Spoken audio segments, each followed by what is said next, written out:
मुंबई के लिए बड़ी सौगात है और बड़ी राहत लेकर ये सेतु आएगा। अभिषेक, आपके पास आ रहे हैं, ये आध्यात्मिक पक्ष तो हो गया, लेकिन अगर हम सियासत की बात करें, इंडिया गठबंधन की बात करें, ये देखिए 3 तस्वीरें भी आपको दिखा रहे हैं। एक तरफ प्रधानमंत्री का रोड शो चल रहा है, दूसरी तरफ जो मंदिर है वहां की तस्वीरें, तीसरी तरफ देखिए गाड़ियों का काफिला। अभिषेक, सवाल ये है कि अगर हम इंडिया गठबंधन की बात करें तो महाराष्ट्र में सीट शेयरिंग को लेकर जो पेच है लगातार फंसा हुआ है। जिस तरीके से शिवसेना को लेकर विधानसभा अध्यक्ष का फैसला आया, माना जा रहा है कि जनवरी के आखिर में एनसीपी को लेकर भी फैसला आ रहा है। जो वर्तमान में राजनीतिक परिस्थितियां महाराष्ट्र में बनी हैं और 48 लोकसभा सीटों को लेकर आगे जंग होने वाली है, उसमें क्या परिवर्तन या क्या असर पड़ेगा आज के इस दौरे से, इस रोड शो से और विकास की सौगात से?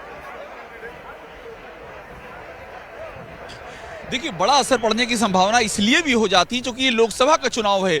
विधानसभा के चुनाव से अलग है। यहाँ पर प्रधानमंत्री मोदी का चेहरा है, तो जो वोटिंग होती है, पैटर्न हमने फॉलो किया है देश भर में, विधानसभा और लोकसभा में वो पैटर्न चेंज होता है। और महाराष्ट्र में चूंकि पीएम ने ये रोड शो कर रहे हैं, पीएम का चेहरा सामने है और जो समीकरण सामने आ रहे हैं, आप उस पर ध्यान दीजिए। अभी जो मृत्युंजय जिक्र कर रहे थे, बहुत ही महत्वपूर्ण बातों कह रहे थे। वो काला यहाँ पर जो सत्याग्रह हुआ था मार्च 1930 में बाबा साहब अम्बेडकर ने किया था, वो उसका जिक्र कर रहे थे। वो बहुत ही महत्वपूर्ण घटना है जो भारत के सामाजिक राजनीतिक इतिहास की। उसमें जो दलित थे, अछूत थे, वो इस राम मंदिर में प्रवेश का अधिकार मांग रहे थे, वो अधिकार उनको नहीं मिल पाया था। वहां पर पीएम जा रहे हैं, तो ये मैसेज है कि प्रभु श्री राम के मंदिर में दलितों का वो जो भावना है कि भगवान राम सबके हैं, उसी भावना को यहां पर वो बल दे रहे हैं।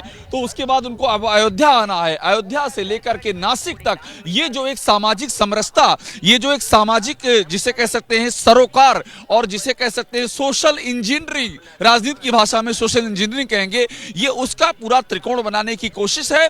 और ये इसलिए भी इंपॉर्टेंट है क्योंकि महाराष्ट्र में अगर हम बात करें कांग्रेस की, एनसीपी की, उद्धव ठाकरे गुट की, तो वो लोग लगातार इस बात की कोशिश कर रहे हैं कि वहां पर जातीय डिवीजन हो। और ये पॉलिटिकल कोशिश करने का उनको राइट भी है क्योंकि ये सच्चाई है कि हमारे देश में चुनाव जात के आधार पर लड़े जाते हैं। लेकिन उसको ये जवाब देने की पीएम की जो कवायद है, ये बहुत ही महत्वपूर्ण हो जाती है। और पीएम का चेहरा सामने है, तो पीएम का चेहरा भी बहुत ज्यादा महत्वपूर्ण हो जाता है। वोट बैंक हमने देखा है कि बहुत सारे ऐसे वोट बैंक जो परंपरागत बीजेपी के वोट बैंक नहीं रहे हैं, वो पीएम के नाम पर इकट्ठा हो जाते हैं, मोबिलाइज हो जाते हैं और बीजेपी को बड़ा फायदा होता है। तो ऐसे में महाराष्ट्र की राजनीति में भी ये रोड शो एक बहुत ही महत्वपूर्ण भूमिका निभा सकता है। जी बिल्कुल। मृत्युंजय भी हमारे साथ लगातार बने हुए। मृत्युंजय, जिस तरीके से आपने कहा कि जो अटल सेतु है, इससे 2.5 घंटे का सफर 2 घंटे में 20 मिनट में सिमट जाएगा, ये बड़ी राहत मिलने वाली है। जो 30,500 करोड़ की और परियोजनाएं हैं, और कौन कौन सी राहत ये परियोजनाएं लेकर आ रही है महाराष्ट्र के लिए? देखिए, निश्चित तौर पर कुछ प्रोजेक्ट्स जिनका उद्घाटन प्रधानमंत्री नरेंद्र मोदी कर रहे हैं और कुछ परियोजनाएं जिनका शिलान्यास किया जाएगा या फिर उनकी शुरुआत की जाएगी, ऐसी कई परियोजनाएं हैं। लेकिन सबसे महत्वपूर्ण है जो अटल बिहारी वाजपेयी अटल सेतु बना हुआ है। पूरे भारत में पहला सबसे बड़ा, ये दूसरा मुंबई में ही बांद्रा वाली सी लिंक है, लेकिन ये सबसे बड़ा 20 किलोमीटर का समुद्र सेतु है, समुद्र पर बना हुआ सेतु है।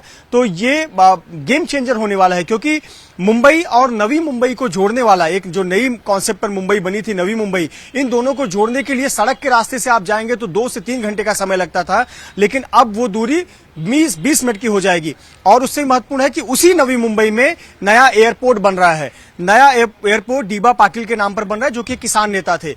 किसान नेता के नाम पर यह बड़ा एयरपोर्ट नवी मुंबई में बन रहा है, उसका भी जायजा लेंगे प्रधानमंत्री। और वहां भी जो कुछ नए परियोजनाएं वहां पर शुरू की जाएंगी, एयरपोर्ट के आसपास के परिसर में जो प्रोजेक्ट होंगे उसका उद्घाटन प्रधानमंत्री करेंगे। उसमें इंफ्रास्ट्रक्चर के प्रोजेक्ट हैं, उसमें किसानों के हित के प्रोजेक्ट हैं, उसमें स्टूडेंट के हित के प्रोजेक्ट हैं। अलग अलग ऐसे कई सारे प्रोजेक्ट हैं जो कि महाराष्ट्र सरकार के साथ मिलकर वहां पर जो परियोजनाएं हैं उनका उद्घाटन या शिलान्यास किया जाएगा या कुछ प्रोजेक्ट का भूमि पूजन किया जाएगा।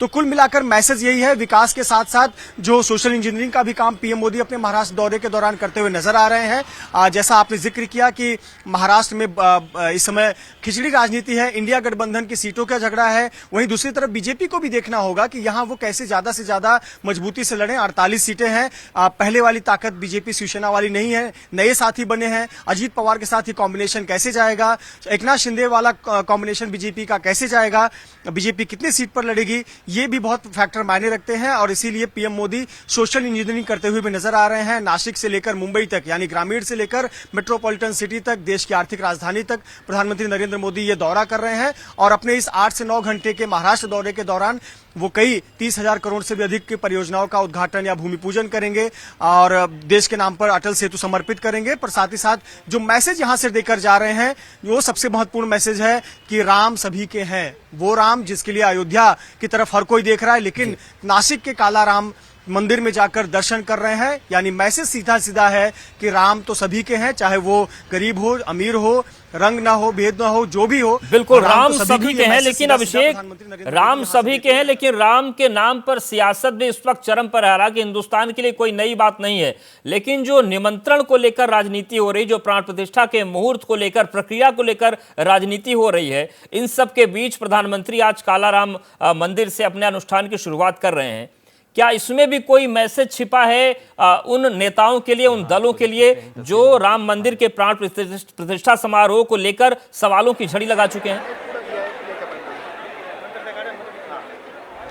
बिल्कुल ठीक कह रहे हैं आप, एग्जैक्टली ये हो रहा है और ये मैसेज की शुरुआत हो गई है। देखिए, ये हम शुरू से कह रहे थे कि कांग्रेस ने जो ठुकराया है ये प्राण प्रतिष्ठा समारोह में शामिल होने का न्योता, ये बीजेपी को घर बैठे एक बहुत बड़ा राजनीतिक हथियार दे दिया है और बीजेपी इसको बिल्कुल चुकने वाली नहीं है। और वो चूंकि बीजेपी इलेक्शनिंग की जब हम बात करेंगे, चुनावी प्रक्रिया की बात करेंगे, तो बीजेपी को महारत है उसमें, पॉलिटिकल मैसेज को आगे बढ़ाने में। तो पीएम मोदी का आज का ये जो रोड शो है और उसमें काला राम मंदिर जाना, काला राम मंदिर को मैं फिर से कह रहा हूं, जो मृत्युंजय अभी कह रहे थे, वो सोशल इंजीनियरिंग, वो सामाजिक समरसता और जो दलितों को अधिकार दिलाने का बाबा साहब ने आंदोलन छेड़ा था, उस जमीन पर खड़े होकर के एक पॉलिटिकल मैसेज दे रहे हैं पीएम। तो ये कांग्रेस के लिए मैसेज है। और आप सोचिए, कांग्रेस इस दौर में प्राण प्रतिष्ठा से जो दूरी बनाई है, बिल्कुल बिल्कुल अभिषेक, तो सामाजिक सम्मान की बात भी है, काम की बात भी है, राम की भी बात भी है। आप दोनों हमारे साथ बने रहिए।